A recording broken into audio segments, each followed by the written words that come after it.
पश्चिम बंगाल के मुर्शिदाबाद से वोटिंग के दिन एक बड़ी और चिंताजनक तस्वीर सामने आई है। जहां लोकतंत्र का त्योहार होना चाहिए था, वहां तनाव, नारेबाजी और हिंसा देखने को मिली। सवाल यह है कि क्या चुनाव अब सिर्फ वोट देने तक सीमित नहीं रहे, या फिर राजनीति इतनी गर्म हो चुकी है कि सड़कों पर टकराव आम बात बन गई है। आइए समझते हैं इस पूरे मामले को विस्तार से। पश्चिम बंगाल के मुर्शिदाबाद जिले में वोटिंग के दौरान माहौल अचानक बिगड़ गया।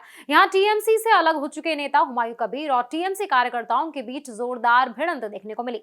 बताया जा रहा है कि हुमायूं कबीर जब अपने इलाके के पोलिंग बूथों का दौरा कर रहे थे, उसी दौरान टीएमसी के कार्यकर्ताओं ने उनका विरोध शुरू कर दिया। देखते ही देखते माहौल गर्मा गया और दोनों पक्षों के बीच तीखी नोकझोंक होने लगी। स्थिति इतनी बिगड़ गई कि वहां मौजूद लोगों ने हुमायूं कबीर के खिलाफ चोर चोर के नारे लगाने शुरू कर दिए। जवाब में उनके समर्थक भी पीछे नहीं हटे और दोनों तरफ से जमकर नारेबाजी हुई। इसी दौरान सुरक्षाकर्मी भी मौके पर मौजूद थे, लेकिन हालात इतने तनावपूर्ण हो गए कि उनके साथ भी धक्का मुक्की की खबरें सामने आई। हालांकि सुरक्षा बलों की सूझबूझ से मामला हाथापाई तक नहीं पहुंचा और बड़ी घटना टल गई।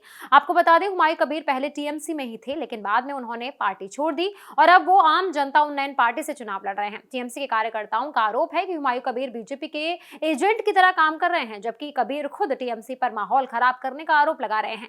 मामला सिर्फ नारेबाजी तक सीमित नहीं रहा। मुर्शिदाबाद के नौदा इलाके में देसी बम फेंके जाने की भी खबरें सामने आई हैं, जिसमें कुछ लोग घायल भी हुए हैं। हालांकि घायलों की संख्या को लेकर अभी आधिकारिक पुष्टि नहीं हुई है, लेकिन इससे इलाके में डर और तनाव का माहौल बन गया है। वोटिंग के दिन इस तरह की घटनाएं लोकतंत्र के लिए चिंता की बात मानी जा रही हैं। अलग अलग राजनीतिक दलों के समर्थक सड़कों पर उतर आए हैं, जिससे स्थिति और ज्यादा संवेदनशील हो गई है। मुर्शिदाबाद पहले से ही एक संवेदनशील जिला माना जाता है, इसी वजह से यहाँ पर पहले से ही भारी सुरक्षा बल तैनात किया गया था। हालात को देखते हुए अब अर्धसैनिक बलों की एक और कंपनी को भेजा गया है, ताकि स्थिति पर पूरी तरह से काबू रखा जा सके। अगर हुमायूं कबीर की बात करें तो वो पहले विवादों में ही रहे हैं। दिसंबर 2025 में टीएमसी ने उन्हें पार्टी से सस्पेंड कर दिया था। वजह थी उनका एक विवादित बयान, जिसमें उन्होंने बाबरी मस्जिद की तर्ज पर एक नई मस्जिद बनाने की बात कही थी। इस बयान को लेकर काफी आलोचना हुई थी और पार्टी ने उसे अनुशासन के खिलाफ माना था। अब जब वो अलग पार्टी बनाकर चुनाव लड़ रहे हैं तो टकराव और ज्यादा बढ़ गया है। खासकर रेजीनगर सीट पर उनका मुकाबला काफी गर्म नजर आ रहा है। कुल मिलाकर मुर्शिदाबाद में वोटिंग के दिन जो कुछ हुआ